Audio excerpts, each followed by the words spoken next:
Well, you might remember Danny Gokey from American Idol Season 8, or from the first album that hit #4, I believe it was, on the Billboard 100. But that's all in the past. He's got a lot going on right now, too. A new single is due out any day. He just published a book titled Hope in Front of Me, Find Purpose in Your Darkest Moments. He's also the founder of the homeless outreach organization, Sophia's Heart. He joins us right now to talk about anything and everything. You have a lot going on, but congratulations on the book. I appreciate it. It just came out on Tuesday, hit stores and online retailers, and it's an exciting moment. You know, the book is called Hope in Front of Me. I shared how I found my purpose in my darkest moment. You know, just a month before going on the show American Idol, I lost my wife and fell into a real deep depression.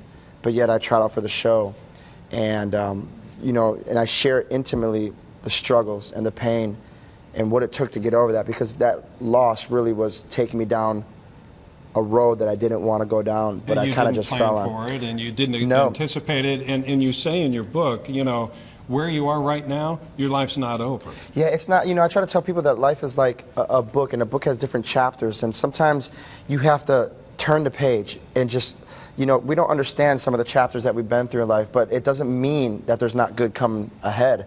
And that's what I try to share with people, is that, listen, sometimes just close the door to your past. Keep moving forward. Don't get stagnant. Don't get stuck, because there's good things in your future. And that's really what I had to learn it the hard way. I mean, it was such a painful process.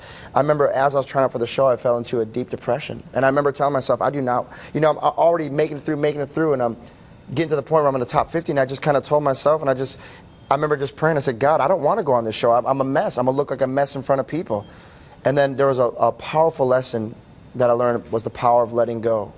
And the moment that I let go of the things I didn't understand, I let go of the thing that I didn't think was fair, I let go of the questions of why did I pray so much, and I felt like none of my prayers were answered. The moment I let go, it was like the moment I was able to move forward. You see, our past, you know, if we just keep hanging on to our past, we'll never be able to go through the door of our future, because the door to our future is only big enough for us, not to carry all this luggage through. Because all you're going to do is, if you carry your past, you're just going to keep revisiting it over and over and over again. So that gave you hope again, because it sounds like at the point that your wife had died, you had lost hope, and then you saw it differently.